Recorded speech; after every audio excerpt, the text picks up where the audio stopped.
welcome to the all new, all different number one comics podcast. Bob, it is time for our first annual end of the year episode. Hopefully, it's the first annual. Yeah, it definitely is the first annual. But I get what you mean. Look, in this episode, Bob, we're going to be talking about some of the our best of. Yep. You know, we have two separate lists going on here of things that we kind of mutually agreed on to cover, and then we have like our book of the year, which is mutually decided together. So I don't know. I mean, there's not much more to explain other than that. No. You guys know how these shows go. We give our best of, we talk about them a little bit, and then we move on to the next thing. See, I kind of feel like we should be like the Oscars or something like that. You know, Yeah. have actual trophies made up, and then maybe we could. Maybe we could be like the Razzies and have Halle Berry on. Or she was a good sport for doing that. Oh, she definitely was. I'd love to have Halle Berry over here at any point. If she wants to come over, sure, we'll take her. Bob, I just wanted to reflect like a little bit before we got into it, and again, it'll be a quick reflection. It won't be a whole lot, but just for all you guys listening out there, to recap the year before we go over the awards.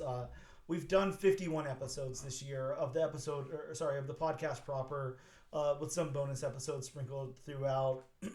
So that's 51 episodes. We talked about this a couple of weeks ago.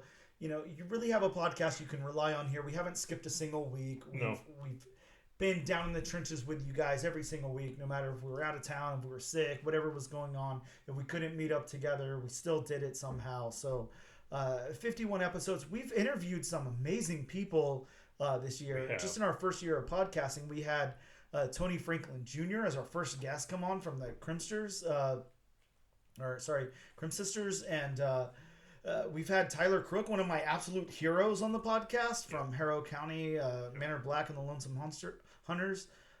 We've had one of mutually our favorite artists that we just discovered this year, whose name I would completely butcher from Pop Up. Matthew Pear. Yeah, I can't even come close, but you know who he is. He's the guy from Pop Up. Yes. We had John Clark also from Pop Up on. Really cool creator.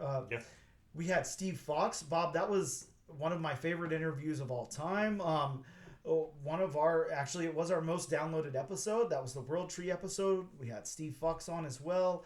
Steve Fox being of Dark X-Men and All Eight Eyes. We have Raphael Albuquerque on. Who would have ever thought that we would get Raphael Albuquerque on this little podcast, Bob? I know. That's insane.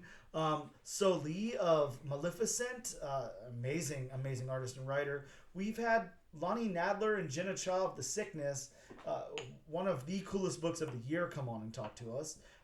Ryan Cody of Death Comes for the Toymaker, Keith Foster of Animals, Austin McKinley of Riot Force, Jake Palermo from The Wire Fence, Danny Harrell of Riot Girls, Jake Taquito of Mare Hollow, The Shoemaker, Corinna Becco of The Space Between, Josh Trillo of Blue Beetle, Michael Dialinas of Zawa. We've had some amazing people on, Bob, and I can't, just going over that list and thinking about those comics and those creators, I cannot believe that we sat here and talked to them. Really, really cool. Really excited about that. Bob, we've also read some amazing comics this year. Yeah, we have. We've had fun. Bob has cried. We fought each other. We played volleyball. We stayed up way past Bob's bedtime. But we did it, and we did it for you guys, the listener, and also for us, because it's fun reading comic books and talking about them. But Yeah, and I just want to say, for the people who have stuck with us, all these episodes, thank you for listening to us for 51 episodes. I know it's hard, and sometimes we get boring and we're monotonous, but you still listen, so thank you. Yeah, you guys are definitely the real hero out there supporting up-and-coming comic book podcast. Much appreciated. Bob and I, like I said, we are having a great time, and thank you guys so much for sticking it out with us. But now it is time to introduce our 2023 end-of-the-year list.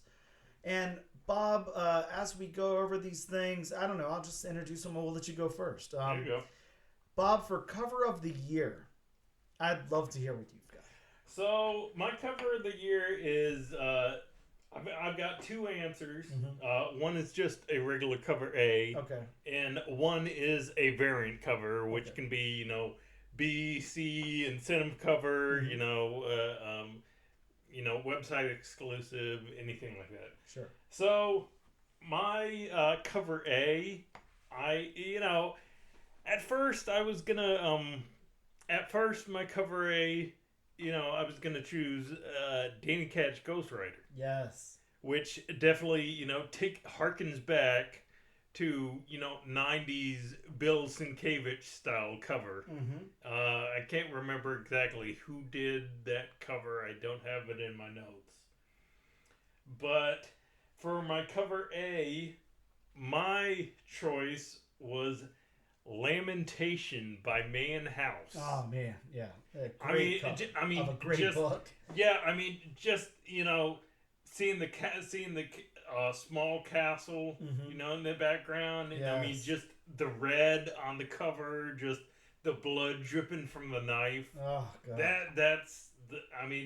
I just looked at that cover and I'm like, oh yeah, this is no other cover I can choose. Oh yeah. What a wonderful cover.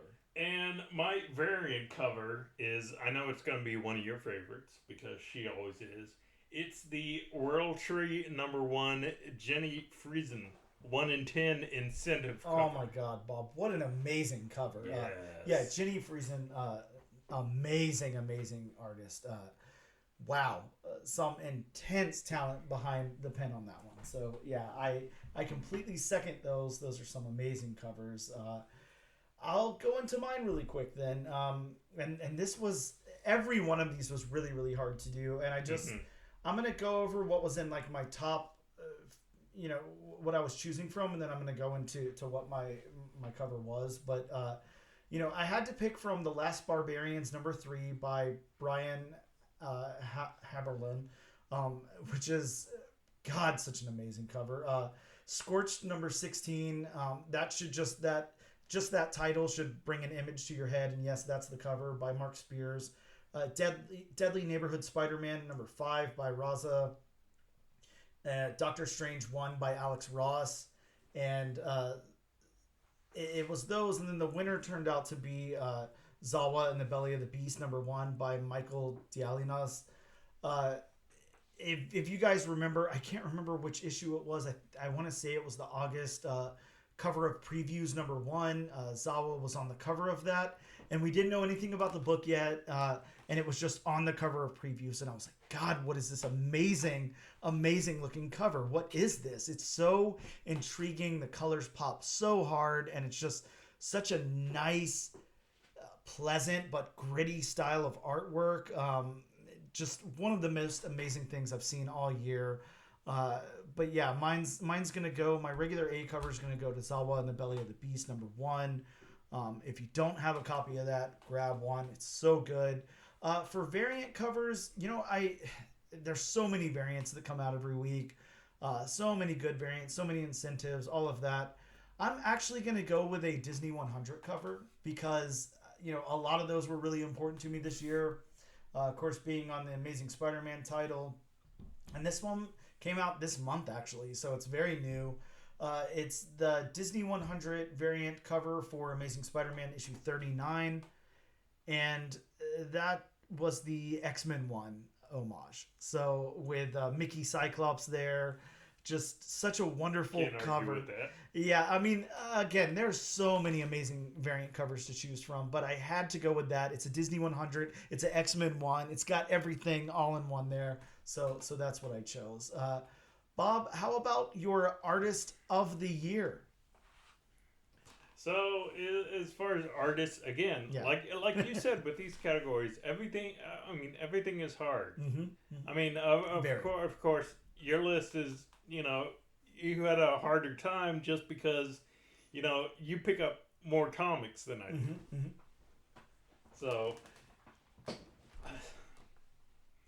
So my artist of the year actually It came down to two people. Mm-hmm.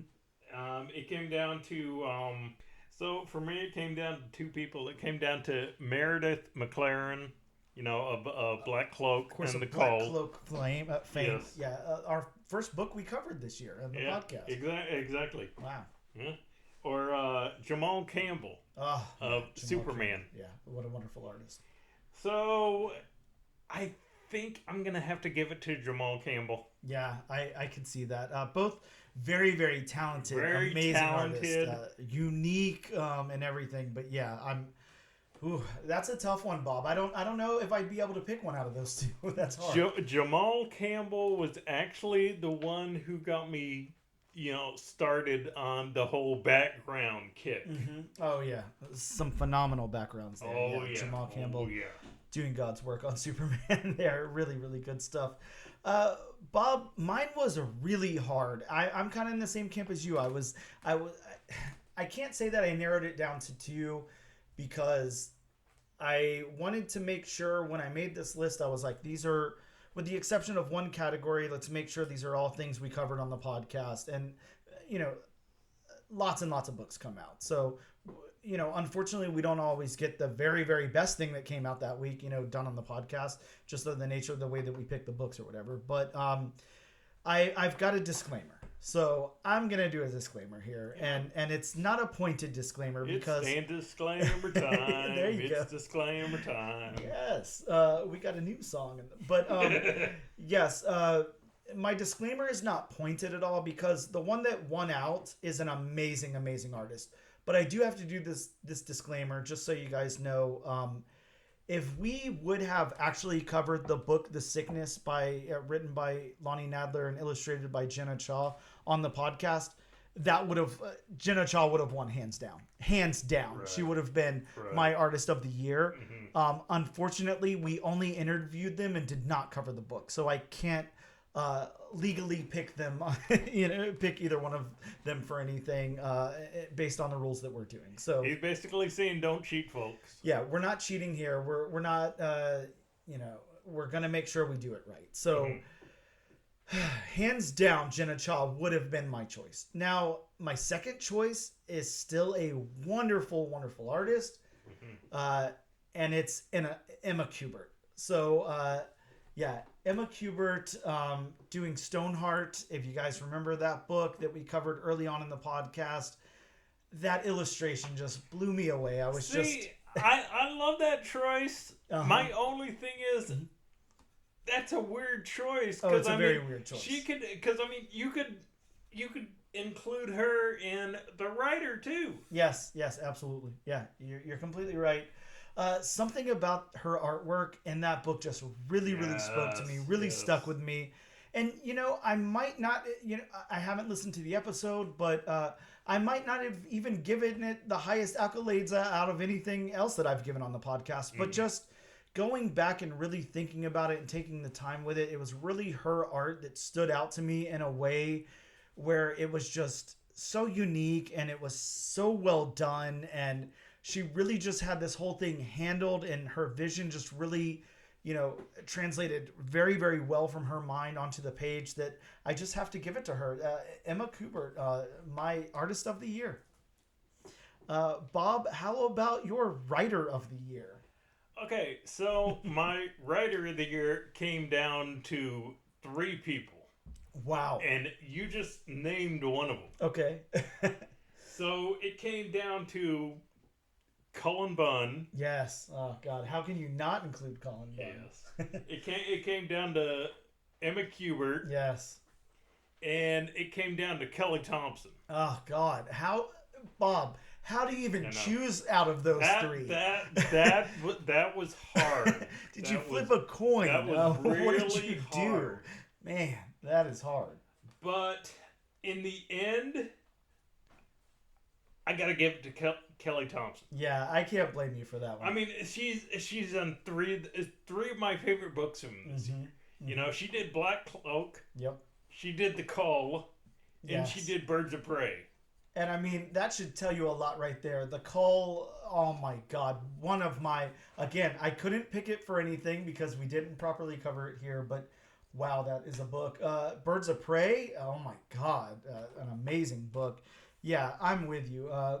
Wow, Kelly Thompson deserves every. But I bit of mean, that. again, that was a very hard choice Oh, yeah. because all three of those writers definitely deserved it. Yeah, they all brought their A game. Wow, amazing. Now, Bob, I don't know if mine is going to surprise you or not. Me, just for the backstory here. Bob and I were really stoked to do this because we have actually not discussed our list at all. We agreed on the book of the year, and that is it. Other than that, all of these are individual. We haven't gone over them. It's a surprise, whatever. So my writer of the year is actually somebody who wasn't even really on my radar. I knew the name, but until we started the podcast and started covering some of their books.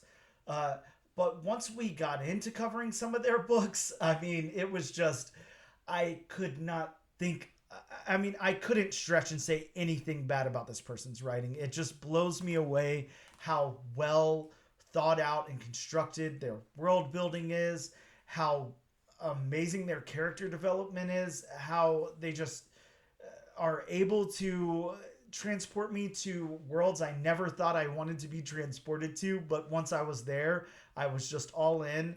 It is Kyle Starks. Of course, Kyle Starks, doing Marvel Unleashed and Where Monsters Lie. Kyle has such a unique voice and perspective and really just blew me away this year. So hands down, Kyle Starks. Again, like Bob said, I mean, it was very, very hard to narrow down. I'm not going to go into my process or who it didn't end up, but Kyle Starks is my number one. Can't go wrong with that. And like you said, he wasn't on your radar until we started doing the podcast. Yep. Man, and what a phenomenal writer. Wow. Oh, yeah. I can't get over how good his stuff is. I mean, he made me interested in Marvel Unleashed. Who would have thought? And animals. Yeah, exactly. Who fought a demon. Yes. Oh, what a wonderful book. Oh, jeez, yeah. Bob, how about your indie book of the year? Of course, we're going to identify indie here as not part of the big two, not a Marvel or DC. Those have individual categories. So just an independently released book. But yeah, we are including Image in there and just any other publisher other than Marvel or DC. Right. So my indie, I have a 1A, a 1B, and a 1C. I don't know if that's allowed, but it's our end of the year review, so I don't care. It's your podcast, Bob. Make the rules if you want. So my three-way tie for indie book of the year is Where Monsters Lie, Black Cloak, and Stoneheart. Wow. Oh my God! I could not stop. I could not stop telling people about those books. Oh yeah, each one of them amazing books. Wow. Yeah, some top-notch stuff there. So my indie books, and I'll go back to framing it the way I did it first. I'll go over how I got there. Look, we read World Tree #1, and we were just flabbergasted. I mean, that book took us both by surprise, and I mean, of course, it was going to be well written. It's James Tynion. It was going to be well illustrated. Had a team behind it. It had a big team behind that book. Speaking of Steve Fox, yeah, exactly. World Tree is in there. Harriet Tubman Demon Slayer. Yeah, it came out of nowhere. God, that book was so much better than it needed to be. So good, so well written. A Haunted Girl, a book that I really had no expectation for. I know. Whatsoever. I mean, it was just going to be a little independent title, about a girl that sees demons or something. And it turned out to be so much bigger than that and so good. And Lamentation on top of that. Now, this is probably the hardest thing I've ever had to choose from based on all of those, because every one of these deserves its own award for being freaking amazing. I have to give it to World Tree. I have to go World Tree. Again, our #1 downloaded episode of the year. Everybody wanted to know what was going on with World Tree when that book came out. You and I included. I read it countless number of times, and the mystery just stuck with me. And like we talked about in our previous episode, we were so excited for issue number 6 to drop. World Tree has been such a good book, and that is my indie pick of the year. You couldn't have gotten wrong with either of them. Exactly. Yeah, every single one of those is phenomenal in its own right. Bob, how about your Marvel book of the year? So, my Marvel book of the year, for me, it was an easy choice. For me, it was Danny Ketch, Ghost Rider, written by Howard Mackie, with art by Daniel Picotio. Yeah, I can't remember how you pronounce it, but yeah, and we said it many times during our review, but I mean, that just transports you back to 90s Ghost Rider. Oh, yes. Such a good book. So well written. So well done. And how amazing that you're just able to capture not only like a character and a feel and everything. I mean, it seemed like he jumped in a time machine and wrote that book and got it illustrated. It's just, wow, that was such a feat. Yeah, I mean, the writing is great on it. Yes. The art is outstanding on it. I mean, yeah, hands down. I mean, that was the only choice for me. Wow. Well, you're going to be interested in mine. I went back to the way I was doing the previous books. This was really hard because it was between Danny Ketch, Ghost Rider, Ultimate Invasion, Dark X-Men, and Marvel Unleashed. Those were my top Marvel books this year, and each one of them, for different reasons. Dark X-Men's got Steve Fox's just effed up perspective on what's going on with the Goblin Queen there and the Dark X-Men, and just pulling out all the punches and just making us so interested in X-Men a way that we never have been. Ultimate Invasion brought us back into the Ultimate Universe in this really, really effed up way there too. I mean, I wish I had the censor beep so I could just say it, because my God, Bob, and that book messed me up. And it did a great job bringing us back. It certainly did. I mean, I didn't think I was interested in any more of the Ultimate Universe until I read that book, and God, I can't wait for what Marvel's got coming up with the Ultimate Universe in 2024. Like you said, Danny Ketch, Ghost Rider, I don't know what else I can say about it. If you, for some reason, left this off your you left it on the to read pile for later or whatever, no, stop right now, pause this, go dig it out and read it. You will definitely thank us. It is such a phenomenal book, and it's so well done. And then Marvel Unleashed, I already talked about Kyle Starks. He's my writer of the year. Marvel Unleashed made me really, really care about these Marvel pets, the pet Avengers or whatever, and just that's where I have to go. I've got to go back to Kyle Starks, and I have to go to Marvel Unleashed because it was such a good Marvel book. And to borrow my own phrase, it was just so much better than it needed to be. Oh, yeah. Like, I just wasn't expecting this, and it just really, really did wonders. So my pick is for Marvel Unleashed. Now, Bob, how about your DC pick of the year?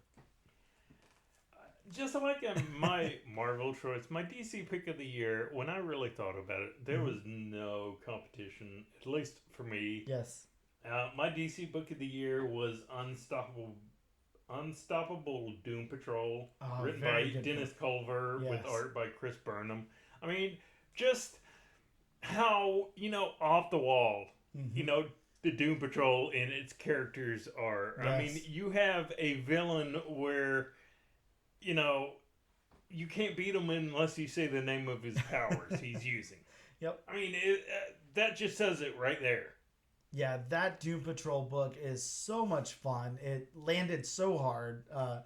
I'm so sad that it ended. Oh, yeah. I'm disappointed it was only an 8 issue. Yes. What a wonderful, wonderful book. Now, Bob, mine was really, really hard for me to pick. I'm not going to lie. We had Joshua Williamson's Superman. We had Hawkgirl. We had Batman and Santa Claus Silent Night, which was actually really phenomenal. DC was actually pumping out some stuff this year, and we said it more times than not on the podcast. Neither one of us huge DC guys. Every single DC book we covered, we really, really enjoyed.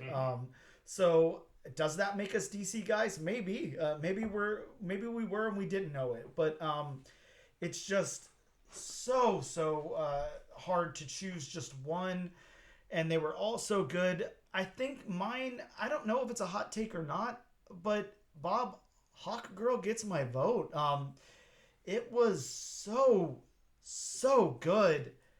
Again, I wasn't expecting it to be. I really didn't care. I wasn't invested the slightest bit in the character and the world building that Jadzia Axelrod, was able to do with this character. Really, really blew me away. The art by Namake Nawalpen. I can't remember how to pronounce it. Yeah. Phenomenal artwork. Just really, really amazing. Yeah. And that has to be my DC pick because I ended up loving this series and it's just something that I had no intention of even buying. So that is my DC pick. I definitely cannot blame you with any of these picks. Now, Bob, one of our last categories before we get into our pick of the year from the podcast, our mutual pick, is books we didn't cover or book we didn't cover. Now, this is hard because we didn't cover a lot of books. We can only pick one book a week. 8 million books come out every week. There's been 8 million weeks this year. So there's a lot of books we didn't cover. Now, to pick just one has got to be really, really hard. It is. So I definitely applaud you for picking one there, but I'm going to let you go ahead and do it, Bob. So at first I had a different pick for this category. But my pick would have been a little bit of a cheat because the only reason we didn't cover this book is because it didn't come out for 2 weeks straight. Okay. Which was Naughty in the Novel Box. Because I did end up picking that up. Okay. And I thought it was really good. Wow. Bob, I kind of put it on I picked it up too. I sadly kind of put it on my boycott list. Not really boycotting, but I was like, look, this book isn't meant to be. It keeps saying it's coming out. It never did. We didn't get to cover it on the podcast. So I didn't end up reading it. But what you're telling me is I definitely need to dig it out. And read it. I thought it was really good. Wow. Bob, this one was the hardest category for me. Now, it should have been our favorite book from the podcast should have been the hardest for me. It wasn't. This was the hardest book for me. There's so many books that we didn't cover that were so great. And I just want to say, maybe this is stretching or cheating a little bit. So I apologize in advance. It was so hard for me not to pick The Cull because I think that is one of my absolute favorite books of the year. And it is so good. And it is, like we talked about, Kelly Thompson being a completely flawless writer. The art on that even transcends the writing. It's amazing. Such an amazing piece of art. But the book that I did pick kind of has like a special place in my heart, Bob. It's a really good book. I feel really attached to it. I mean, I wasn't there at the ground level, but something just... I feel so involved. Not involved. Involved's not the right word. I feel so... like I just know so much about it. It came out. It was a wonderful, wonderful book. I really didn't know what it was going to be. And to tell you the truth, it's almost kind of like a romance book, which usually isn't my thing. It is The Space Between #1 by Corinna Bechko, who I interviewed on the podcast here to talk about the book before it came out. It's a generation ship with different classes mixing together, and it tells the tale of these different lovers who aren't supposed to be throughout the ship. And it is just, I mean, when I tell you that this thing is written by an absolute master in writing, I mean, it can't be overstated enough. It is such a wonderful, wonderful comic book that everyone should check out. That is The Space Between #1. I'm so sad we didn't get to cover it this year. And with all that said, Bob, now we get the big reveal of the show. Of course, the one book that we mutually agreed on is our favorite book from the podcast, our book of the year. stamp that on the back of your trade paperback. Book of the Year from the All New, All Different Number One Comics podcast. Bob, will you please do the honors? So for me, there was no other book. Yes. To me, hands down, which was the best book that we've covered. Yes. On this podcast. So for me, the number one book. Yes, I know I'm stalling. No, please do. The number one book that we've covered on this podcast by Kyle Starks, with art by Peter Kowalski, is Where Monsters Lie. God, Bob, what an amazing book. I remember, look, I'm just looking through, and I know we have, we usually share pretty close opinions on the books. There's times where, I might be into something a little bit more than you are, vice versa, or whatever. Sometimes we both really love a book. Sometimes we don't care for a book that much. Doesn't happen too often, but every now and again. When I look through our list of books that we've covered this year, in all 51 books, and I look at the beginning of that, we're just starting out, we're covering Black Cloak, we're getting our bearings, all of that. We get these books and I don't want to say we're not enthusiastic about them, because we definitely are. Black Cloak was great. There was a lot of good books towards the beginning, middle, and end. Throughout this whole podcast, we had lots of books that we enjoyed a lot.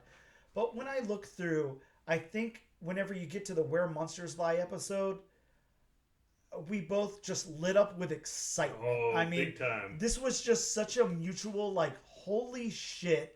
Why is this so good? Why is this written and illustrated and colored and edited so well? What happened? Where did this book come from? And why the hell aren't there, 50 more issues of this to read? This is definitely our pick of the year, mutually. This book is just so good. It really checked all the boxes on everything I wanted in a comic book and everything you wanted. And look, famously, Bob, you're not a huge horror guy. It's not typically your wheelhouse before this podcast. You're more into superhero stuff, less into indie stuff, less into horror. And this, I think that, I've seen the evolution. This book single-handedly converted you. It did. You just, every time you see anything remotely close, you're like, could this be the next Where Monsters Lie? And like I've said to everybody when I talk about the podcast, before this podcast, outside the big two, I have rarely ever read an Image. Rarely ever read a Skybound. Yep. Didn't really know what Opus was. Sure. Barely knew what Scout was. Yep. But because of books where Monsters Lie, it's just opened me up to, okay, there's something else besides the big two, and sometimes that something else is leaps and bounds better than the big two. And Where Monsters Lie is definitely leaps and bounds better than what the big two have to offer. Yeah, I couldn't have said it better myself. This is just a whole world that was just so pleasant to explore and horrifying and just all the right ways. And just, how this has not already been optioned is completely beyond me, because no, actually I don't want it to be, because Hollywood would screw this up. This is perfect on the page. I don't know what I want, but I do want more of this because it was so good. And let me point out, Bob, a little thing that, we may have both forgotten, maybe our listeners forgot. This was actually a listener suggestion. This was our first listener suggestion. So, that's big kudos to you guys. This probably would have not made it on our list of books to cover if it wasn't for, one of you out there suggesting that we cover it. And you did, and we did, and holy shit, were we very pleasantly surprised. Thank you so much for that. Thank you for opening our eyes to Where Monsters Lie. Thank you for making Kyle Starks my writer of the year. Thank you so much for suggesting that book, and I really ask that you guys continue to do that. Anytime you come across something that you want us to cover, throw that suggestion out there, because we love hearing suggestions. And as you just heard, your suggestion made it to our book of the year. So not something, not a prideful pick in any way, where Bob can say, I wanted to cover that book, or I can say that was a book I was going to suggest. That was purely on you guys. So thank you so much for suggesting that book. Thank you 1,000% to whoever suggested that book. Exactly. I mean, I think it's pretty safe to say our lives are changed for the better for reading Where Monsters Lie. Maybe the worst, I don't know. But such a wonderful, wonderful book that, fortunately for me and Bob, this year could not be topped. Now, I cannot wait to see what the future brings for Kyle Starks. Hopefully some more like that. But if it's any indication on what he's been doing lately, I think we have absolutely nothing to worry about. So that wraps us up. Thank you guys so much for tuning in, checking out our end of the year best of 2023 episode. You can check us out on the regular podcast, every week. We'll be hitting a book next week too. So hope you guys had a wonderful holiday. You have a safe and happy new year, and we'll see you in 2024.